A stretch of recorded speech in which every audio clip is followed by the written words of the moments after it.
Um,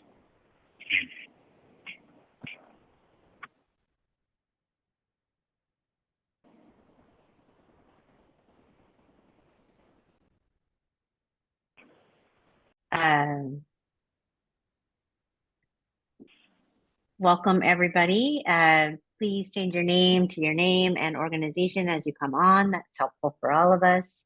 Um, I'm not going to talk too much, but I will let you know who I am. I am the coordinator. My name is Sydney DeLuna, and I coordinate the Oregon Food Hub Network. Um, and we've put this together with the Northwest Rocky Mountain Regional Food Business Center.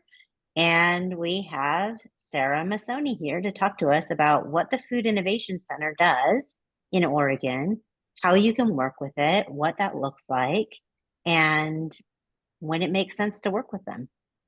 All right, Sarah, it's all you. Great, thank you. And thank you for having me here today. I'm Sarah Masoni, and I'm part of Oregon State University's Food Innovation Center. I've been working in the food systems here in our state for more than 30 years and about 25 here at the Food Innovation Center. So some people call me like one of the original gangsters in our diverse food economy here in the state. I've literally helped probably thousands of food companies get started with their food science related business development. And now I'm going to tell you a little bit more about our Food Innovation Center. We're located in Portland, and we're in the heart of the Pearl District, right kind of on the shores of the Willamette Valley, not too far from the Broadway Bridge. Many of you could have come here in the past for some sort of class or training. And we're really here in the state to help people with value-added food products. The facility opened in May of 1999. So this last year we had our 25th anniversary. And we celebrated out in the parking lot with a food fair and lots of, I think about 35 vendors of companies that we've worked with to help start their food products, and then a bunch of fancy speakers and a nice meal and things like that. The area of focus that I've been working in is really in product and process development. And when I came here, there wasn't a program. And I came from industry. I actually worked for a legacy brand called Garden Burger that was started here in the state of Oregon, probably in the 90s, maybe even the late 80s. And the business grew from about $9 million in sales over to $100 million in sales with the work that I helped them with from the food science and process part of the business. When the Innovation Center opened up, they were looking for someone like me, and I was fortunate enough to be chosen to be part of the team here and work with food entrepreneurs. And entrepreneurship really is at the heart of what I do. I just love the energy and the excitement that food entrepreneurs have. And I believe that it's our responsibility to help grow food businesses by connecting them with buyers. And so one of the famous programs that you may have heard about is that we take people to the Fancy Food Show. And there's a picture of a group that we brought to, I think in New York in 2000, probably 22. And we always have great reception when we take the foods outside of our region to explore the opportunities of increasing people's sales by distributing across the state lines. So I know a lot of you are working in the very micro enterprise side of our food economy, where you're helping to shepherd startup businesses inside of shared use kitchens and food hubs across the region and in our state. And I'm really excited to tell you that because of the Regional Food Business Center, I've been able to start working across state lines sort of seamlessly to help implement some of the programs that we have at our Innovation Center that I feel could easily be replicated in your shared kitchen or food hub as well. So right now at the Food Innovation Center, our product and process development team has actually six. I have to add one more person. We have 6 people on the team. We have Jordan Bunting, Melanie Hanlon, myself, Brian Gaspett, Jason Ball and Marin, which I don't even know her last name, so I apologize to Marin for that.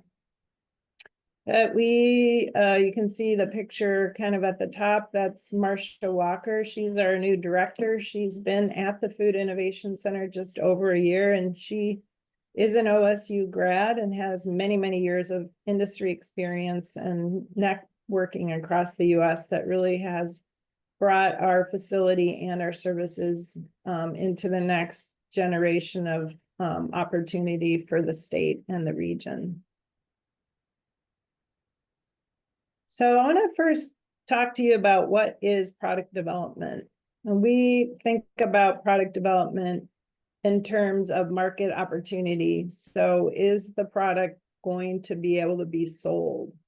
So I spent a lot of time here at the Food Innovation Center helping create food products because people have a great idea. Maybe friends and family have said, oh my God, this is the best barbecue sauce I ever tasted. You should bottle it and sell it. And thinking about that kind of opportunity, we really do need to think about how it can be broadly distributed, how we can use all of our sensory aspects, our taste, our visual, our touch, our smell, and our hearing to really create a food product that is expansive and delightful to people that buy and want to eat it and then repurchase it again. So product development involves a lot of different things, maybe beyond what some folks have thought about when they're just thinking about how do I sell this product at a farmer's market. And that's really where the food geeks or food scientists here at the Food Innovation Center can step in and help fine tune and create a product for you that's really going to take you to the next level. So what is our process at the Food Innovation Center? A lot of times it starts with a phone call, but once you engage with us, we have a little bit of a flow of how we do our work with you. And it really starts with an idea. A lot of times folks will come in with an idea for their food product, but we take them into the conference room where we sit down and really drill down into what their idea means. Then we'll go into the kitchens here, the laboratories, and we'll create value-added concepts. So we work with all kinds of different situations. Sometimes it's a farm coming in with a commodity that they're growing, for instance, hazelnuts, or maybe they're a berry grower. I just spoke to somebody who has a lemonade that they're infusing with herbal products that they grow. So there's all kinds of different foods and beverages that people have that really do deserve a little bit closer look at what the product is. And we do that through the ideation session and then going in and creating that product on the benchtop. So the benchtop products are then considered prototypes, and we will work with the clients and make sure that we're meeting their expectations, sometimes even do some sensory and consumer research, depending on what the product type is. And then we'll optimize it based on conversations and continue this loop until we come up with a product that we feel is representative of the original idea.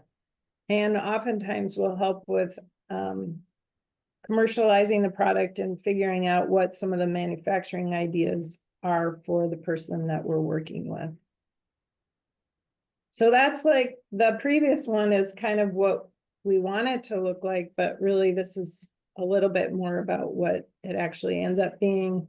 It's kind of a mishmash of confusing, I don't know, back and forth and trying to make sure everything's right and making and remaking, evaluating costs and nutritions, making sure we're reaching the right demographic and what their expectations are. Continually asking, is this a good idea or a bad idea? And then hopefully at the end, coming up with a product that actually is commercially viable. So really getting started with us is a lot about focusing on something that sometimes I think people overlook, and that's the importance of their formula. So when you're creating a business based on a food product, you really do need to understand the formula and the cost of goods for that product. And so, we're working through all of these very basic steps, but they can be very complex at the same time. And it's really where we excel. So getting started, we determine what the objectives are. We talk about creativity and collaboration, or that ideation session. We do ingredient sourcing. So sometimes an example that would be back to the barbecue sauce. Someone might be using a cornstarch that you just buy in the grocery store. And we may need to find a cornstarch that's more stable across heating and cooling and repeating that process over and over again. And then, of course, find a commercial source for that ingredient. Recipe formulation could be that we're actually developing a recipe for someone, or we could have somebody actually come in and work with us in the kitchen for us to help them directly. Processing and production involves being able to scale up and make larger quantities of the product. And that could mean just going from manufacturing like a batch of cookies that produces 30 cookies up to a batch of cookies that produces 300. We do offer nutrition labeling as well. We have a database here at the Food Innovation Center. So by just providing us with a formula and the ingredients information, we can actually create a nutrition labeling data for the person with the panel that they could use on their packaging. We also have a whole food safety and quality systems programming here at the Food Innovation Center. And we can help with shelf life studies and determining the quality of the products. So basically, we're focusing our work on the client needs and objectives. So we're really working for our clients as a food science department. And most small companies and startups really mostly don't know much about food science. And we find that people who want to start food companies might actually be coming from a place where they really don't know much about food at all, except that they love to eat it. And so we're here to really be the food science support team that you're looking for without having to buy and hire a full food scientist onto your staff.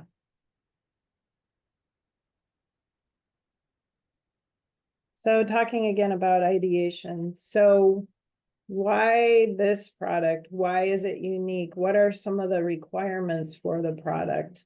So we'll usually start with getting to know each other so that we feel comfortable with our team and our new touch point with our customer or client. And then we spend a lot of time really thinking about what the food product is. We actually are working with a company here in Oregon called Blue Lotus Chai that's been in business for 25 years. And because the founder passed away, they don't really have the creative input that they had, because the founder was the person that was giving that starting point to the team. And so we're trying to rebuild with them some sort of a system to help them create their innovation cycle for their company.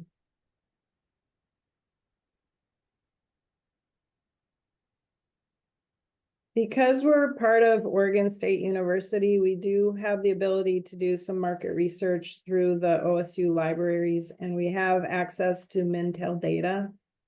So when we talk to groups about their food product development ideas, we'll actually do some market research based on the idea and concept that they have.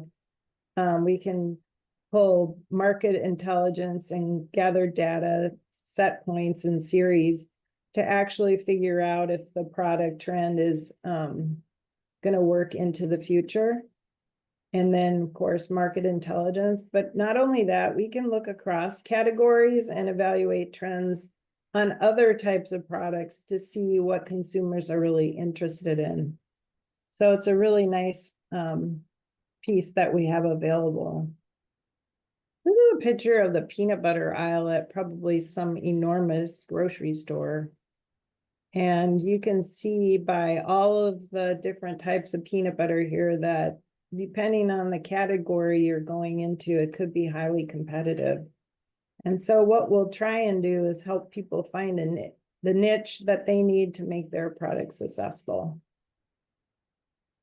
I would say if you're thinking about doing a peanut butter or nut butter, right now it's not a very good category to be in, and we'll be very direct with folks if we feel like something that they're doing may just be a little bit off, and then we'll help them make a decision to change their product to be a better selling point to the consumer. An example of that is the product that we helped develop for a guy in Colorado. His name is Ben Bacon, and it's a product called Lentiful. And he came to the Food Innovation Center during COVID, and he was interested in having some kind of a food item that was created from lentils. Even though his last name is Bacon, he's actually a vegetarian. And he felt that the category of quick serve, better for you was one that he wanted to get into. And so because of our knowledge and resources, we were able to connect him with a supplier here in Oregon that does quick cooking lentils and other types of beans.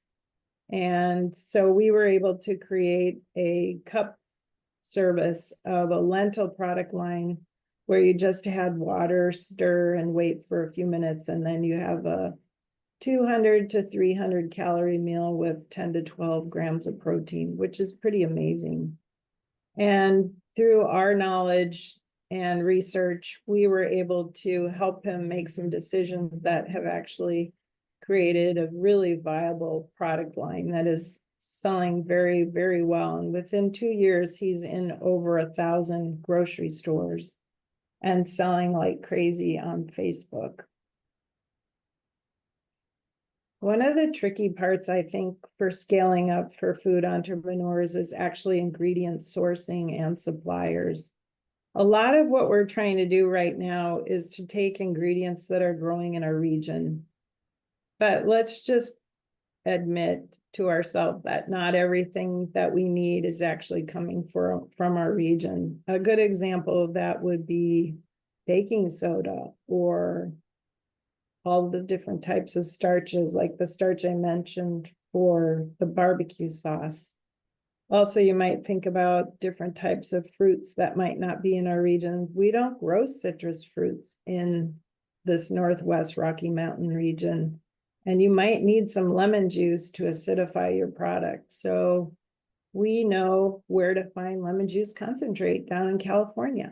So it's still on the West Coast, and it's a really effective way to acidify your foods.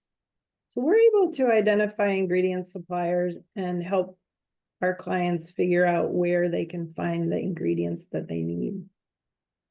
We help evaluate the different types of foods that they're looking at by bringing in category review. In this example, I was talking about matcha chai tea company. And we were looking at all of the types of teas that they were currently using and trying to figure out if we could potentially find some other sources for them. So we can pull in samples from many, many different suppliers that are very specific and then help go over those ingredients inside of the formula or recipe that somebody may be working with. And we also know how to preserve the quality of the ingredients over time.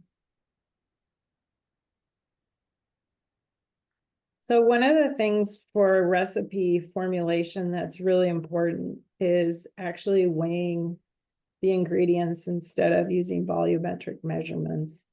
And even though it sounds very simple, people don't really understand this important issue.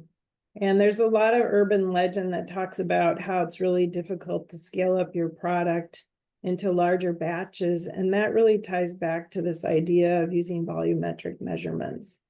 So one of my missions in life has been over the last 25 years is just to teach people how to use a scale and to understand how to record their recipe and create something that's scalable through using this scale. And then also writing detailed process flow of how you actually manufacture the food. And then teaching people about the idea of going from a solo entrepreneur into someone that actually can hire people and train and educate them on how to manufacture their food product in a way that they consider it to be within the range of the gold standard. In processing, there's three basic hurdles that we build into the food products that we help people create.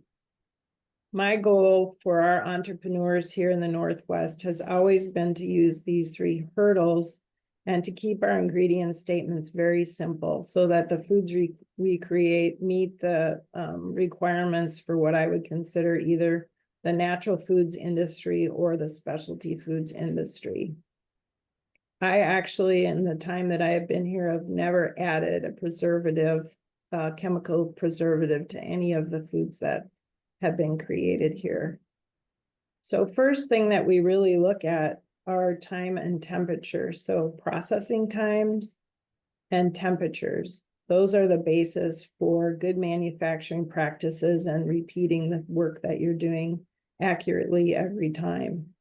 The routine lab evaluations that we use are pH, water activity, and Brix. So the pH is the measurement of the acidity of the food product, and pH is really important for acidified foods that people might be making. An example of an acidified food could be something like barbecue sauce or salsa or a simple vinaigrette, where you want the pH to be below 4.2, especially if you're creating an acidified food. Water activity is a measurement of water that's available for bacteria to grow. Water activity is actually a relatively new measurement that was accepted into the food industry in the 1980s. So if you think about that, it's not that long ago. Most of the quality analysis that we do was established back in the 1950s and 1940s by food scientists at that time who were trying to create a safer food system for the US. So water activity is measurement of moisture that's available, and some common uses of this hurdle are in things like jerky, where we would want our water activity to be below 0.8 to stop salmonella and staph from growing. And then even lower water activity could be something like 0.3 or 0.4 of a dry cracker or a dry pasta. So sometimes we'll use water activity and pH and Brix I haven't talked about yet, but we'll use these three hurdles in conjunction with each other to create a food product that just really doesn't allow bacteria to grow. So the next one is Brix, and Brix is measuring the percentage of sucrose that's available in the food product. And one of the prime examples of that is actually jam or jelly. And there are what we call standards of identity in jams and jellies. You actually do have to have 65% sugar in those products to be able to call them a jam or jelly. Once you go below 65% on those, you actually have to look at the pH. And so at that time, we would want to make sure the pH is below 4.2. So if you have a product that you're helping someone with and you need to have these three things tested, you can actually request a sample analysis form from us, and the person can send their products in and we'll do those tests for them for a fee. And don't ask me exactly what the fee is, but one of our food scientists can help with that and sort of get a baseline. I would also encourage food hubs and food kitchens to actually have a pH meter, a water activity meter, and a refractometer, which is what you measure bricks with, available in a small lab space that you might have there in your kitchen.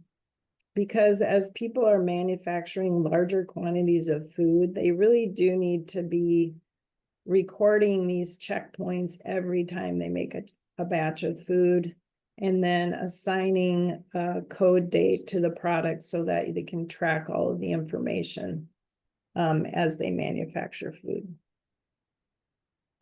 So what we do in our development process is actually develop a process flow chart and create those checkpoints for time, temperature, and the quality analysis that I was just talking about, so that your food entrepreneur would actually leave with some kind of a intellectual property process flow chart, formula, and then those quality checkpoints.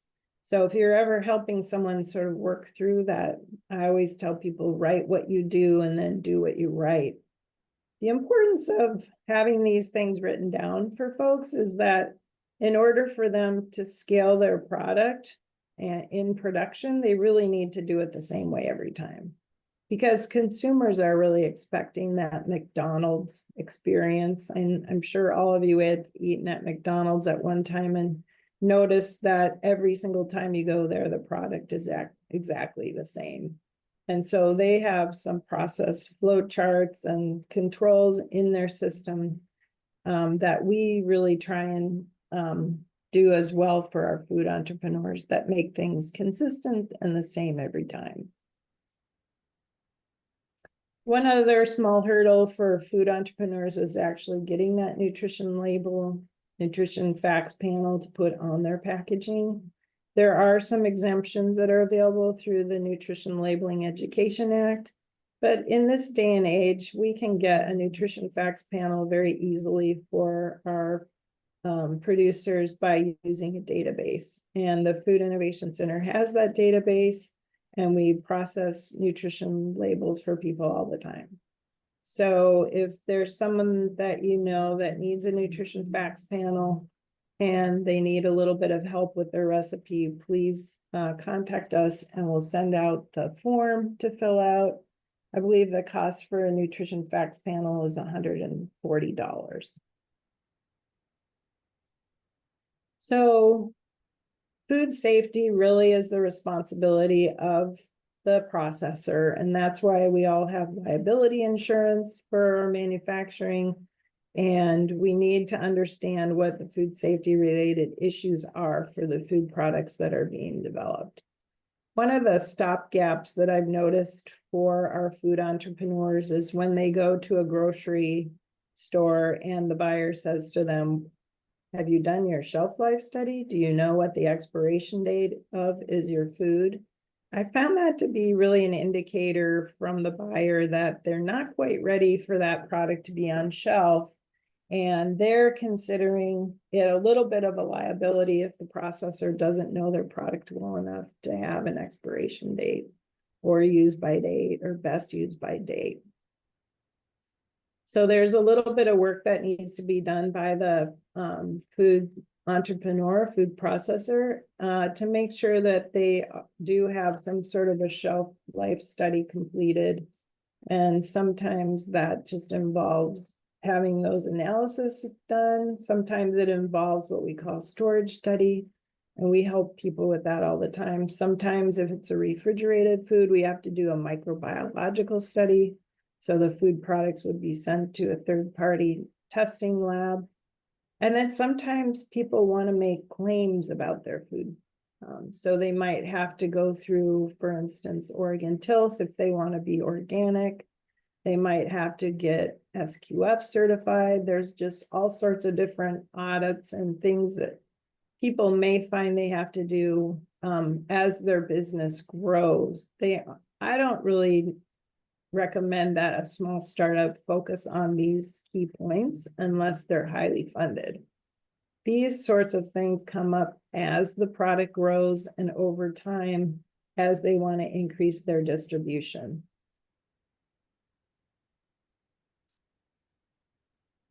Some of the challenges for people are actually logistics and regulatory compliance.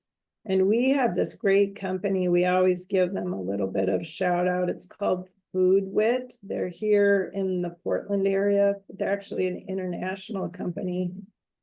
And they'll actually help people manage all of the challenges with regulatory compliance for like food versus supplement. They do nutrition facts panels and ingredient statements, and they actually have lawyers on staff.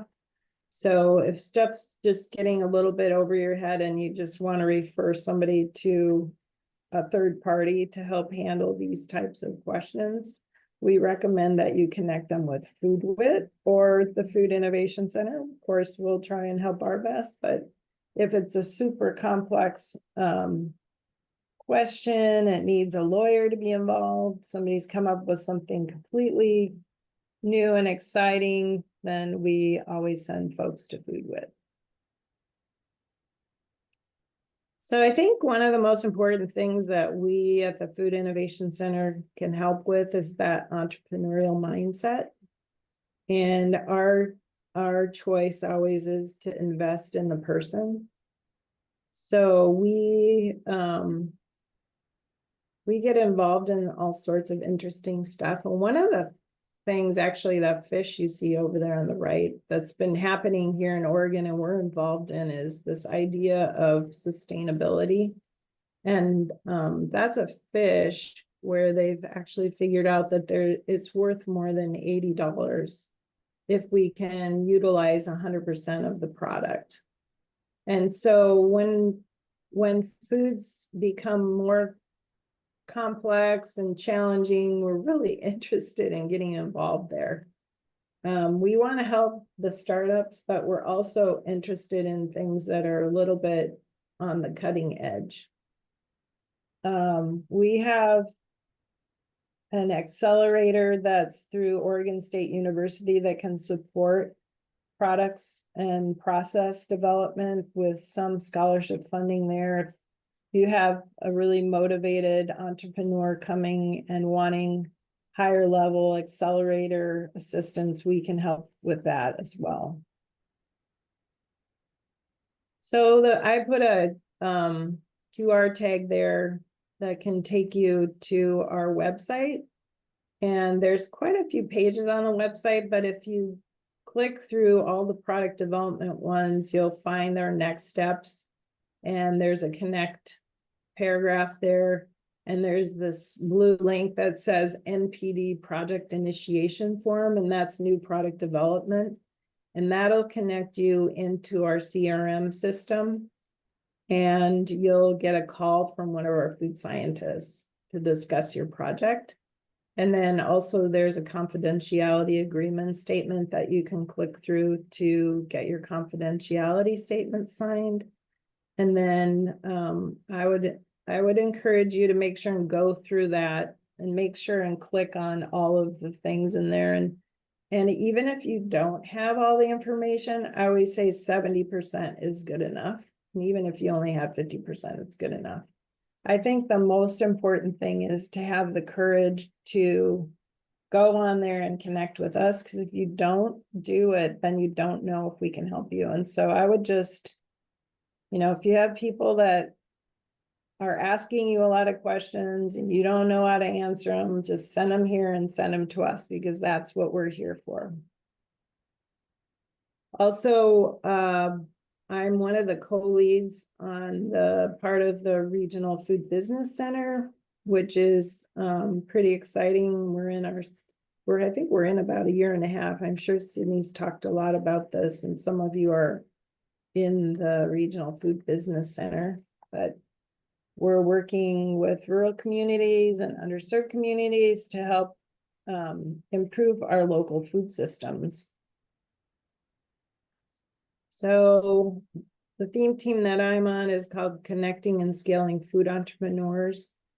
And we're distributing technical assistance and capacity building through partners and existing resources to support that connection to scale food entrepreneurs.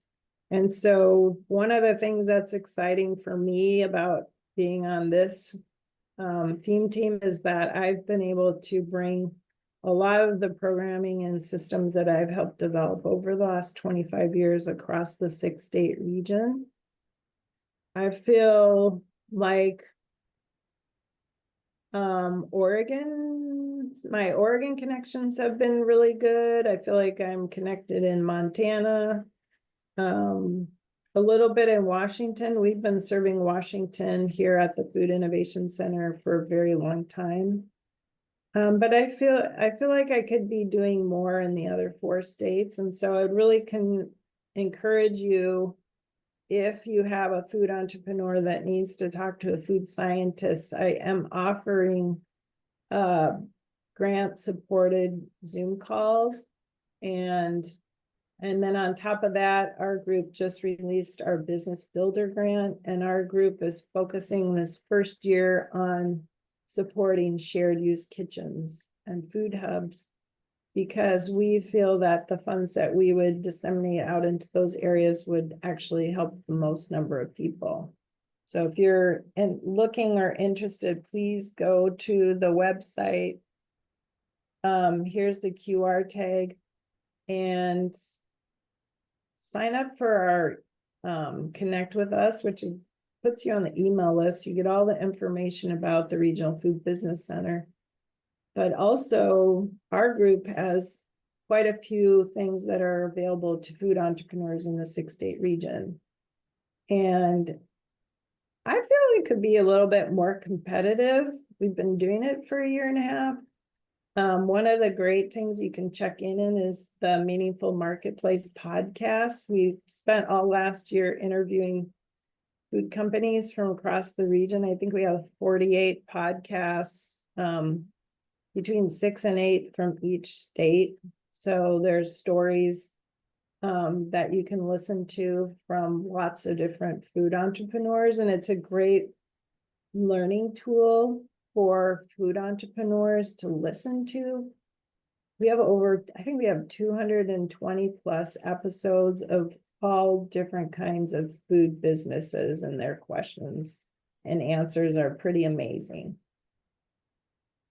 We also have this program called Getting Your Recipe to Market, and right now we're taking nominations for folks to participate. We have 14 positions open twice a year. So there's 2 from each state for each 12-week program, and our spring program is going to be starting up, I believe, in March. So we have about a month of interviews that are happening. So the person gets nominated, then they get interviewed to make sure they're a good fit. And then the theme team approves the nomination, and then people get accepted into the program. And that's all done virtually. You get to present your product to New Seasons markets, to their buyers at the end of the programming. And then the Food Innovation Center has a bazaar where we also invite buyers in. This last fall, I put together this thing called Pitch and Place. And we actually had 3 new companies get into Market of Choice. And then we recognized 3 companies that have been in Market of Choice, both of those groups. So 6 companies got NCAP placement. For the 3 new startup companies, 2 of them were actually Washington companies. So if people have regional funds available, it could be something kind of fun to try and get folks here for that marketplace to be able to, extend their reach into another state and another buying group. Then we have the Shared Kitchen 101 presentations. I think some of the states are going to be having those. Those are presented through the Kitchen Corridor. Ashley Colpart and Tyler San Germano are also working with me inside of the theme team for the Regional Food Business Center, and that's great programming. We did have that this fall at the Food Innovation Center. I think we had like 50 people attend. It was amazing. We just launched the Business Builder grants, and then we also have state and regional funding from the theme team. So the way our theme team is set up is we have representatives from each state. And beyond the Business Builder grants, we actually have $20,000 per calendar year that we're granting out into each of the states. So figure out who your regional representative is. I think you can find that information if you go on the QR tag. Everything's on the website. You can see who the state reps are, connect with them and pitch your idea to them and see if they'll help you get that $20,000 to work on some sort of project that would help your region. And that's it. So what I'd like to do now is just open up the floor for questions. Sarah, we have a bunch of questions in the chat. I had folks start dropping those in, so I'm scrolling all the way to the top of the question list, and Okay. I'll start. I'll move through the ones that are in the chat, and then we can go to new ones that are that people need to have answered. And sorry, I'll turn my video on while I'm doing this. Okay. So we've got a question from Eliza Tuttle.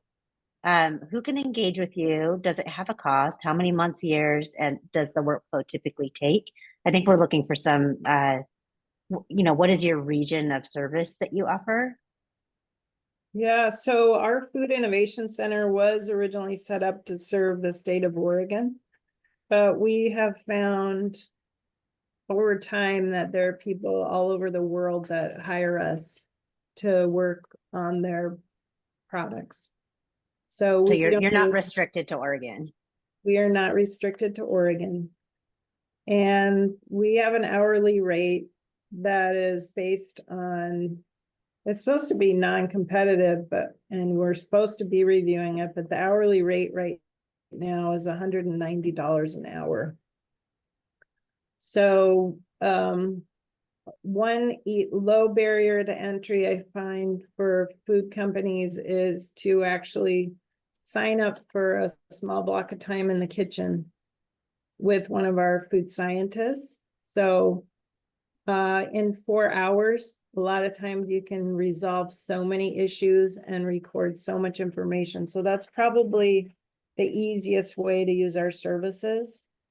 Second to that would be to go through the process that I talked about, where you would fill out the form and then request actually a proposal from us, where we would write out a full proposal and budget schedule for us to actually be contracted by you to do a large project ranging anywhere from $5,000 up to $30,000, depending on what it is. That's really helpful. Thanks, Sarah. Let's see, we have a question about how much of your work is with people specifically wanting to sell their products to schools? And how can the Food Innovation Center help with that? Does the Food Innovation Center, are you aware of the specific nutrition requirements of schools? Are you guys well set up to manage that? Absolutely. So you may have heard about the Montana Marinara program, and they also have the lentil burgers, and they have the cherry breakfast bars. All of those products were developed by the Food Innovation Center.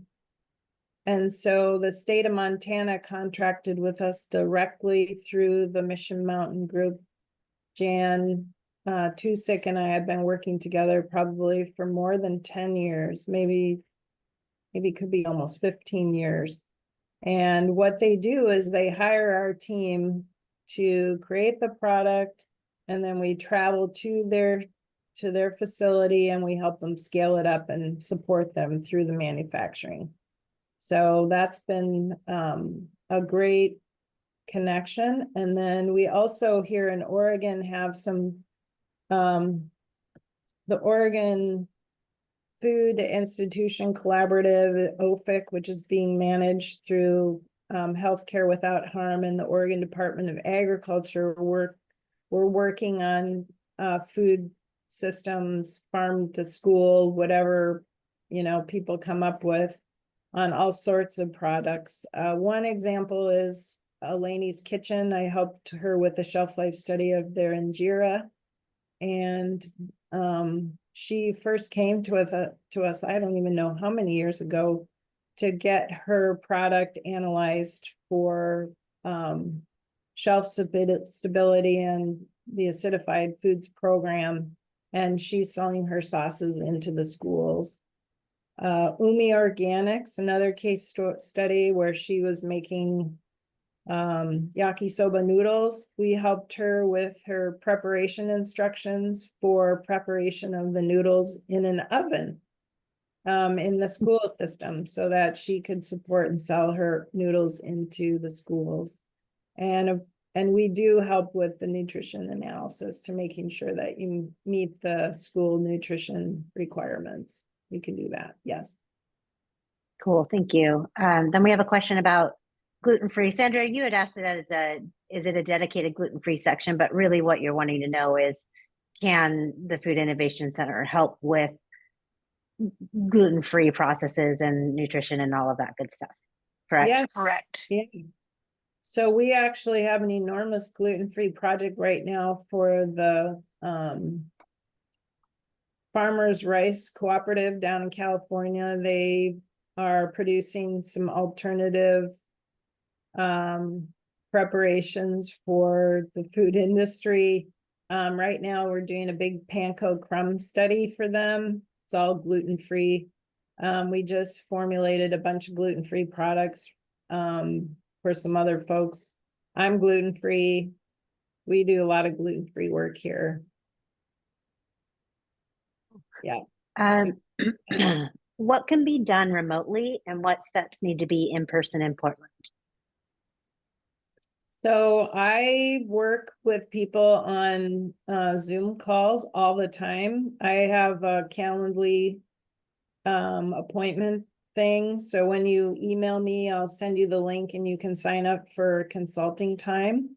And basically I have 2 blocks of time available I don't even know how many, let's see, probably I have 8 hours a week dedicated to meeting with people. And I just met with a gal today from Moses Lake, Washington. She's working on a restaurant concept and I'm basically business coaching her. And I had the very sad news from her that I had recommended she go talk to the Small Business Development Center there. And the gentleman told her that her idea was a waste of time and she shouldn't work on it and don't even bother writing a business plan. So, I work with people in underserved communities to coach and encourage them to shoot for what they want and handle all sorts of interesting kinds of conversations. So a lot of it can be done through the Zoom calls and then folks can mail their products here and I can evaluate them. So a lot of what I'm doing is really just through coaching and people doing the work themselves with a lot of to-do lists.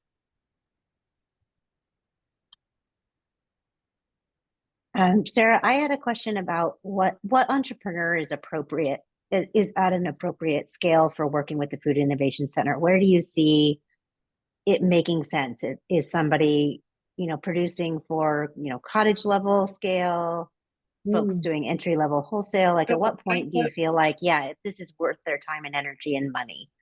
Yeah, so I work with micro enterprise. That's my favorite area. At the very beginning stages of their development. Because I feel like if we set up all the correct parameters when people are very, very small, they'll have a higher success rate. So I believe knowledge is power. And I think if we wait too long to get people in front of the food science side of business, there's a lot of mistakes that are made that are difficult to go back and correct. So I would say the sooner somebody can come and talk with me or someone else that works in food science, the better. Did that answer your Cool. question? Yeah, thank you. That's really helpful. I always struggle knowing like when do you send somebody to the big dogs? Because the Food Innovation Center sounds like the big dogs to me. I mean, that's one of the things that I hear a lot. People are like, I didn't know that the Food Innovation Center was available to me. I'm like, oh my God. I'm always trying to encourage people. And I I can tell when I meet with somebody that they're super nervous, but I don't think they should be. Don't be nervous to talk to me. Just Great. That's super helpful, Sarah. Thank you. There's a couple more questions in the chat. We've got one from Veronica. Is there any discussion support programs to start up dairy food producers? I'm learning dairy is a lot more regulated. Ooh, yeah. In my yeah. conversation with ODA, they say need a commercial kitchen facility, blah, blah, blah. I think it's the last one. You can read it. So can you talk about what dairy programs that you have, how you Yeah, can help dairy folks? you're in luck because we have a robust dairy support system here at the Food Innovation Center. And there are some dairy products companies out there that you may have heard of. Have you ever heard of Salt and Straw ice cream or Ruby Jewel ice cream? And I see Veronica's on here. Have helped her a little bit. But we have two people dedicated to dairy products on our team. And we just hired a PhD from Cornell who's working on dairy. We have the brand new dairy processing facility opening on campus. We offer an ice cream conference annually and a cheese conference annually. And we have so much dairy research and support here. We're kind of an anomaly on the West Coast for dairy support.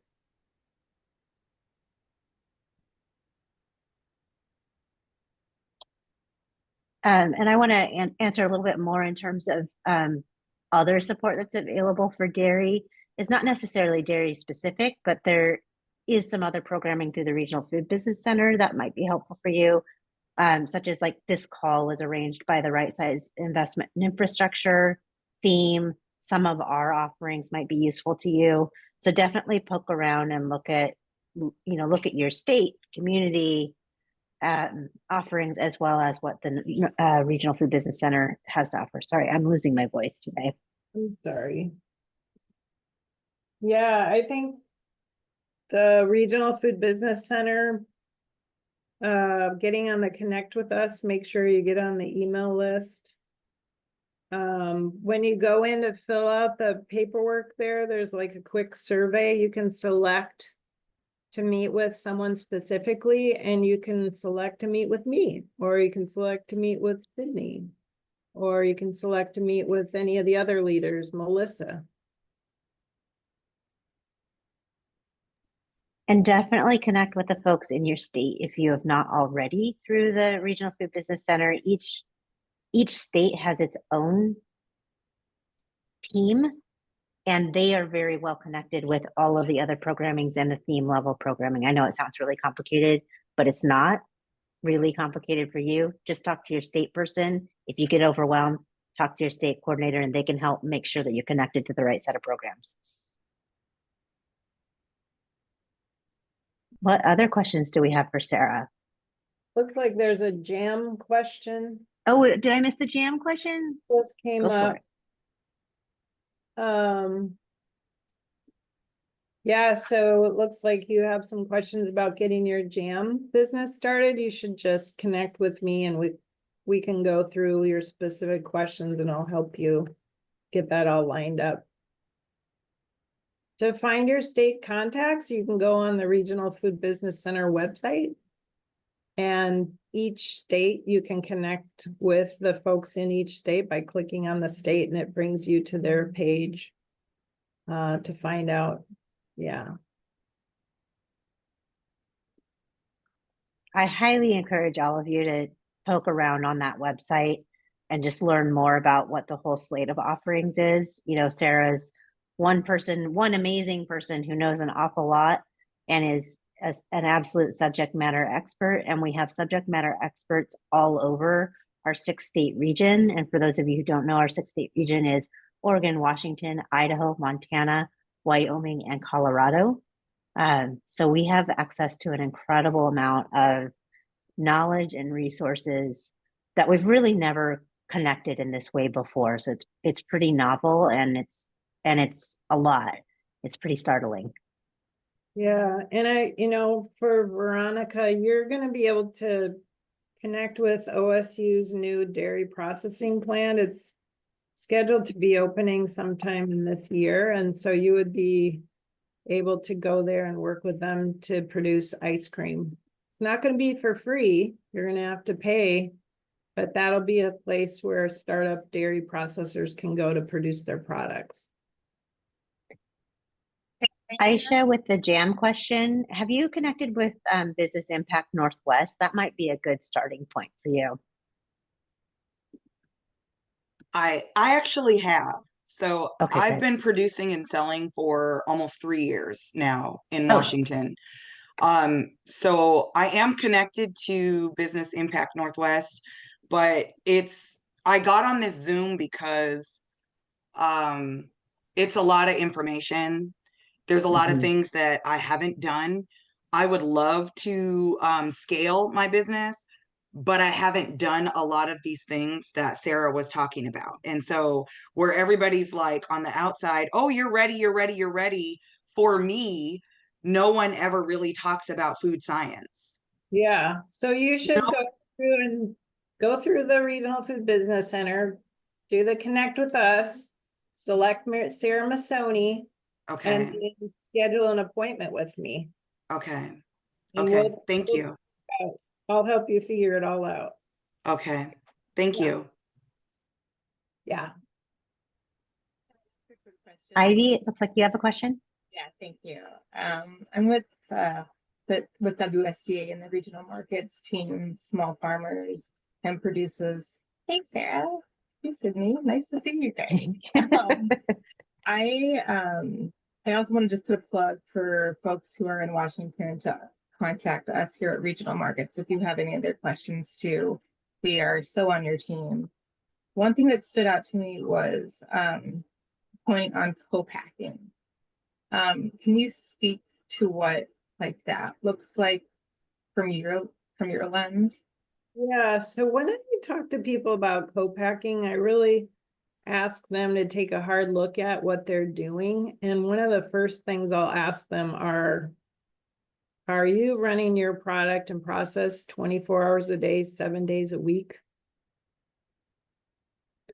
Have you considered, duplicating what you're already doing and just hiring one more person? So I feel like scaling is really possible within a very small footprint by just hiring one or two additional people and maybe duplicating the equipment you already have so that you can just increase your production that way. And I feel like that's really a first step. Because when you contract with a co-packer, you're going to be buying their line time. So you have to think about the co-packer as well. So they're looking for food businesses that they know can make a financial commitment to them and purchase time in their production facility. So for them, time is money as well. They have to pay their employees, they have to pay their insurance, there's cleanup, there's processing charges, all the things that you're experiencing, they're experiencing on an even grander scale. So if you're thinking about going to a co-packer, it's almost like getting married to somebody, right? So you have to have your intellectual property, your process, all the information about your product really written down. It's like, so you can go, here's my notebook, here's how you make it. And we can help put that information together for you. But again, that relationship that you have with the co-packer really is the responsibility of the entrepreneur. We do have a co-packer list that was created through the Department of Ag in Oregon and Washington. It's a shared document. Ivy, do you have that? It's great. I love it actually. The things Do you, about that list that I always tell people too is that when we create a list like that, people might be available for co-packing on that day, but it doesn't mean they're available for co-packing on the day that you go talk to them. And also, just because they're on the list doesn't mean they have to co-pack, right? So it's really the responsibility of the food entrepreneur wanting to scale to that level to do a couple things. First, you might have to already have created the sale, right? So you might have to go to them and say, hey, I got this huge contract with Fred Meyer. I need to produce, 50,000 cases of my blueberry jam, and I need it by this date. That's going to be a lot more appealing to a co-packer than if you go to them and you say, oh, I have this idea. I think I want to do this, and it might be that, and it could be this. It's really more of a business to business interaction, and it's a big financial and time commitment. So when we were at the Fancy Food Show, one of our companies, it was the third time at the show. They've been talking to Whole Foods, and I can't remember another really large buying group. I want to say Kroger or something like that, over the course of 3 shows. And the buyers on the third show came to them and they're like, okay, we want 6 pallets of your granola in 2 weeks. Yeah. Right. So thankfully the gal had brought her co-man with her to the show. And so they were able to have a conversation, and the buyers, working through that with them. But it's like it's kind of a big deal when you go to a co-packer. You got to already have the sales. As a follow-up to that, we have been seeing, more funding going into infrastructure for smaller farms and producers. Would this also be a good place for folks that are very interested in becoming a shared kitchen space / co-packing? Yeah, I think there's an example of that happening down in Cottage Grove, Oregon. There's a shared kitchen there that put in a processing line for, I believe, acidified foods for hot sauces and things like that. Mm-hmm. So what would be nice to see is regionally is if we could have specialization across, not everyone doing the same thing, right? Right. So maybe one of the shared kitchens could be a great bakery, and they could handle granola and cookies. Maybe somebody else is good at jams and jellies, and they could, stuff like that. I think that could potentially be a next step discussion for our regional center, is to how do we create that infrastructure for our states so that we have some go-to locations that are willing to do that co-packing, but also can start on a smaller basis and grow then to what needs to be manufactured to supply our local retailers. Brilliant. Thank you guys. And thank you so much for putting this together. This is great.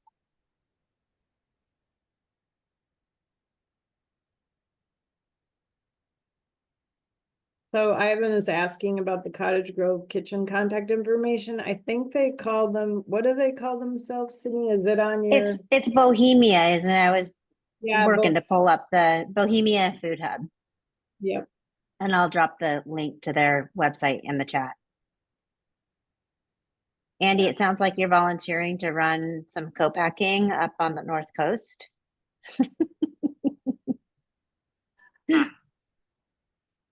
No, was that a no? No, I do. Other questions for Sarah? Shared Who's in? kitchen. This is not working. Hear me? Yeah.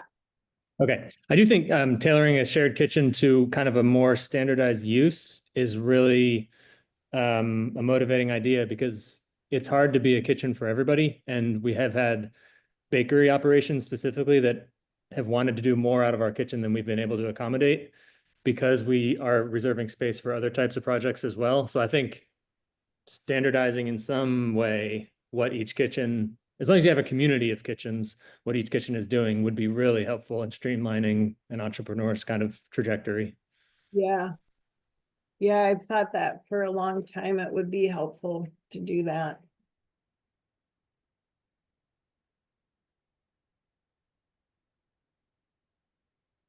Does anybody have any big ideas they want to share?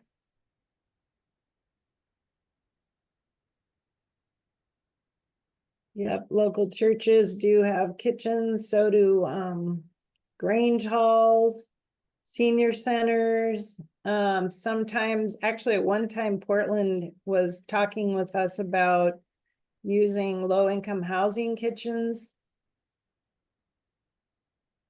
Yep, Nikki has some co-man at her hot sauce company in Portland. Mhm. We have some questions about going from retail to wholesale in general. If you And you can share what you know about that. So when you say retail to wholesale, I would say maybe you are wholesaling because you're wholesaling it to the retailer. Maybe you're asking about food service. So is it food service that you're interested in?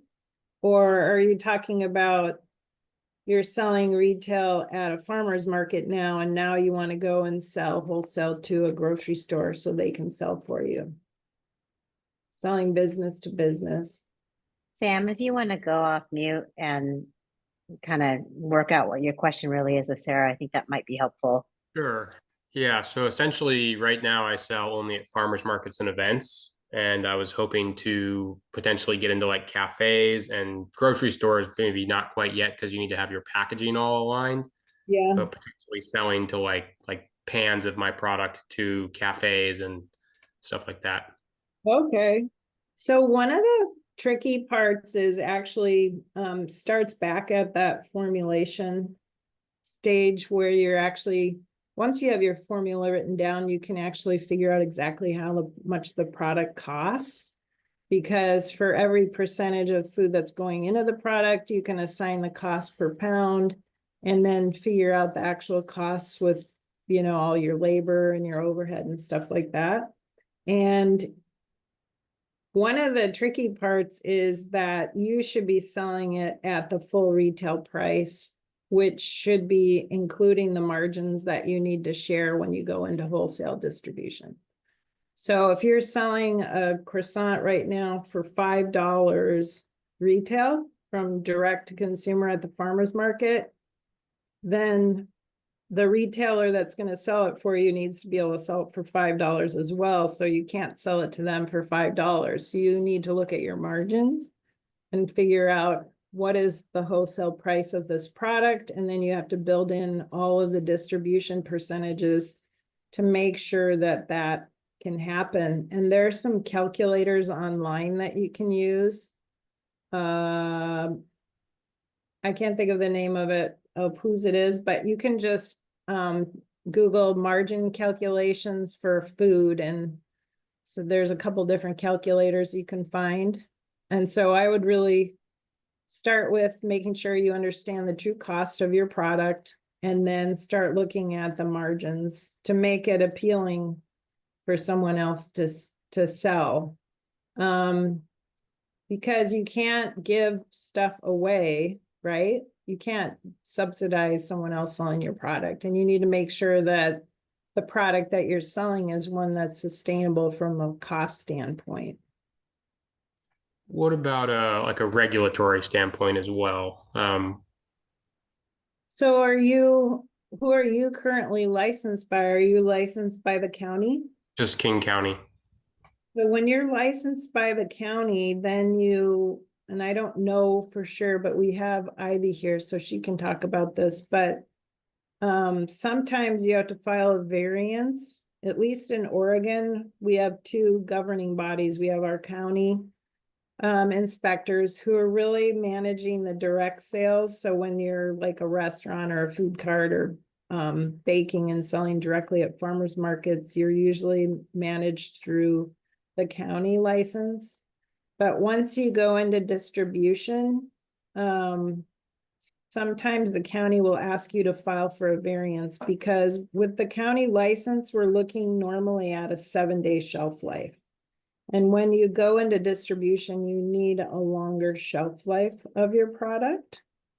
So these are small details you need to work out with your local folks. And I think Ivy she put her email address in there. You can email her directly and she'll help transition you so that you can do both.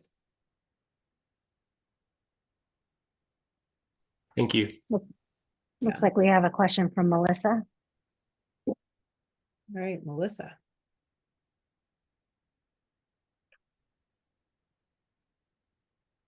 Doing too many things at once. I answered a phone call. I wanted to circle back around, Sarah, to the shared kitchens. Having a processing line, like how was it made?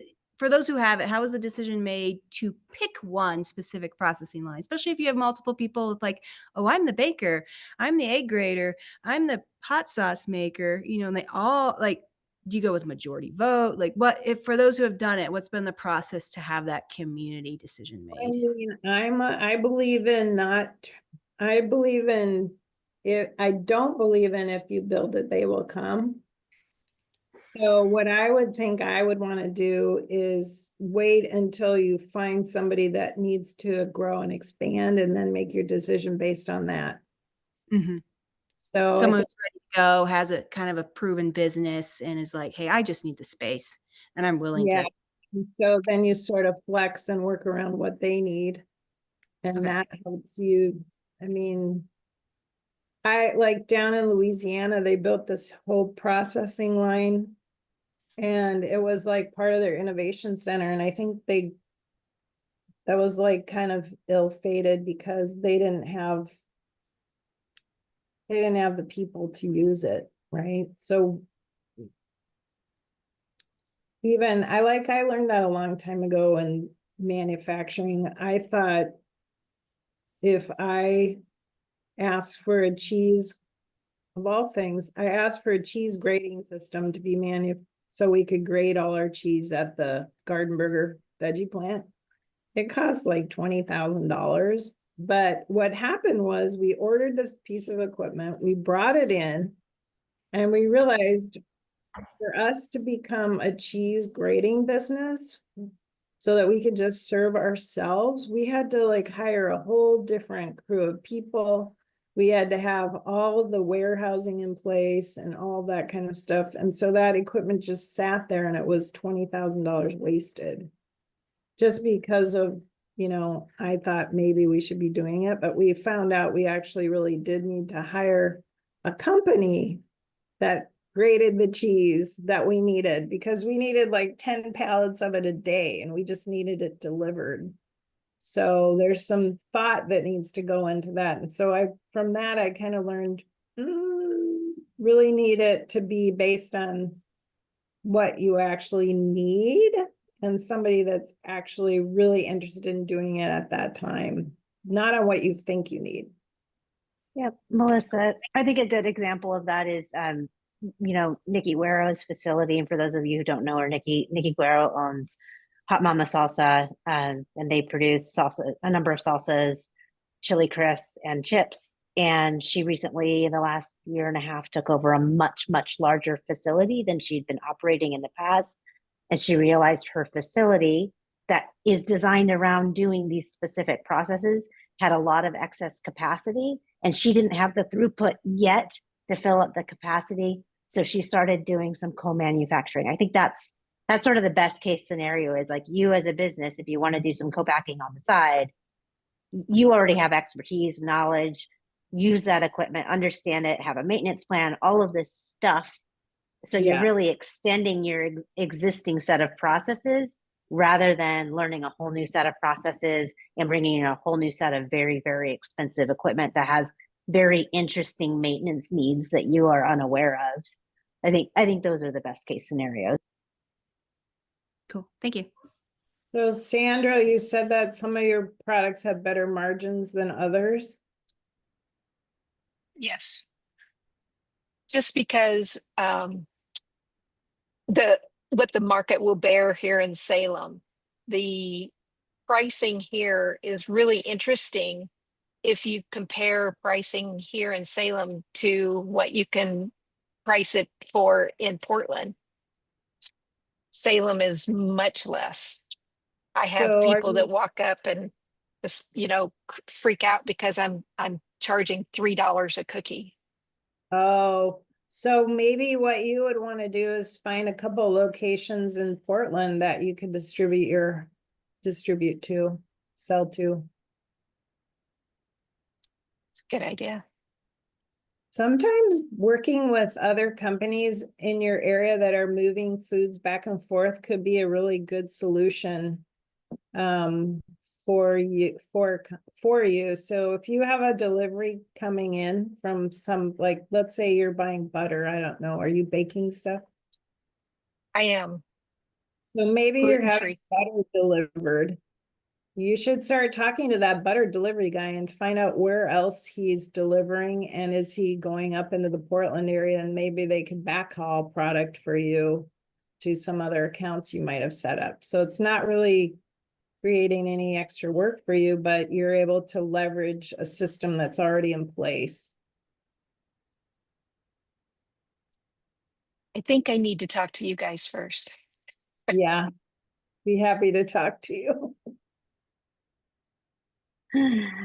Other questions in this room?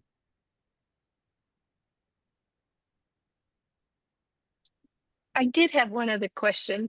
What I've never heard the term fancy foods before this year. What are fancy foods?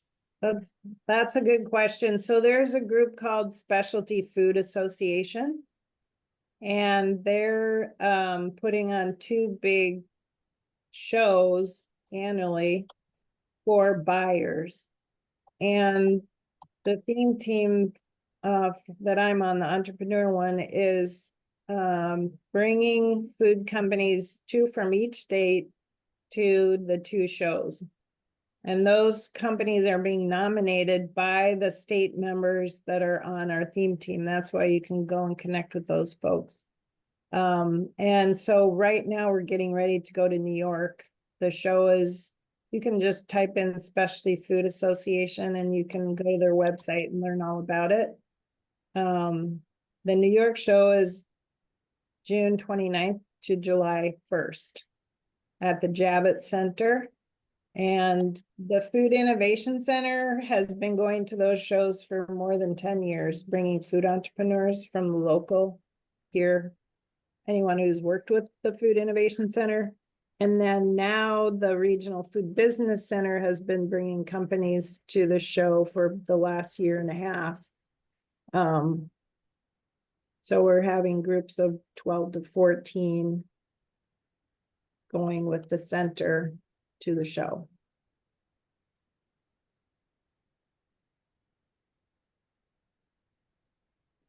Other questions that we have?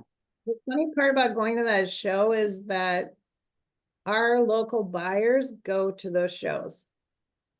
So the West Coast buyers love to go to New York, right? So they probably get a budget to go to 1 show a year. And so they'll go to the New York show because they want to go to New York. And they're actually going there to meet with their regional suppliers because they want to buy local and regional foods to put in their stores. So it's kind of counterintuitive.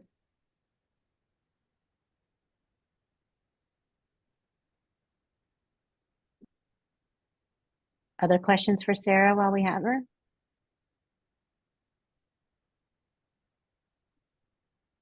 Or for this group in general?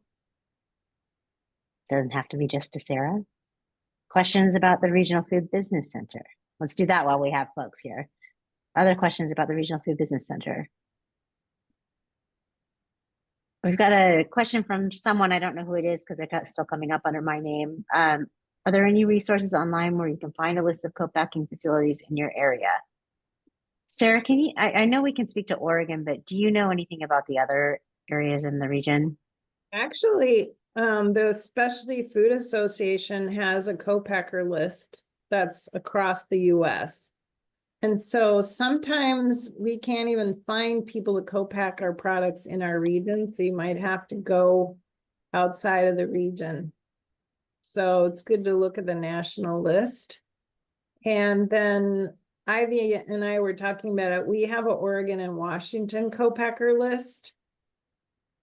And then if you go to the Food Corridor website, the NIC has a list of shared kitchens on it. So you can find that list there as well. And then if you find a list of shared kitchens, it's always worth contacting them because you never know, the kitchen itself might be co-packing. Right? So you could potentially call Andy and say, hey, Andy, I need, 1,000 cookies baked every Thursday. And he might go, oh, well, I'll talk to the bakery people and in my kitchen, they might be willing to take on the project. So Sarah, can you tell us where, oh, sorry. good. Can you tell us where we can find the Oregon and Washington co-packing list that you've referenced a couple times? Yeah, it's on the Oregon Department of Agriculture website. Oh, that's the one that covers Washington as well. Yep. And there's that whole, I don't I'll know drop what, the link in the chat. yeah, it's got that curvy line. It tells everything. It has the co-packing link on it. Okay. I am dropping it in the chat. I thought it was a different one, maybe. Nope. I think that's that'll it. cover a lot of the folks on the call. I know that we've got a good showing from Wyoming and a few Idaho folks here as well. Yep. But the folks that are from Oregon and Washington, you can look on that locator there that I dropped in the chat. And I think the network in Montana that's really expanded, they're offering co-packing at some of their facilities. What network are you talking about? Are you talking about the Mission West folks? Yeah, they have co-packing there, but they also have, I think, 10 or so kitchens across Montana that they've established. They just announced some collaborative work they're doing with some of the other states, if I remember right. So They're doing some the really lesson is exciting connect with things. your state folks through the Regional Food Business Center. If you haven't gotten connected in any other way, or if you haven't found the direct team connection that makes sense to you, just connect with your state folks because they are connected to all of these organizations. And it's their job. Like that's what we're here to do, is to help you get navigated. Other questions? Thanks, you guys. This has been recorded, so I'll send out the recording to everybody. We'll also post it publicly on the Oregon Food Hub Network. I'll send out all the links and all that good stuff where you can find stuff. It will also be on the Regional Food Business Center website. So if there's folks that missed it, that you're like, oh, this was a really useful conversation for you, please direct them to all of those resources. I'll get that done either by the end of the week or early next week. So you'll get an email from me. And Sydney, Thanks. I'd like to offer, if we want to go more deeply into any specific topic, I'm happy to do that. So if you want to offer more of these, I'm happy to spend time with folks on more like food sciencey stuff. Cool. And somebody asked Great. about Velcorin. Velcorin is used in the beverage industry to just sanitize the headspace in an acidified beverage. So it's standard practice. And I would say it's pretty successful. All right. Cool. Thank you, Sarah and Sydney. Thanks, everybody. Thanks, you Bye. guys. Thank you so Take much. care. Bye. Thank you.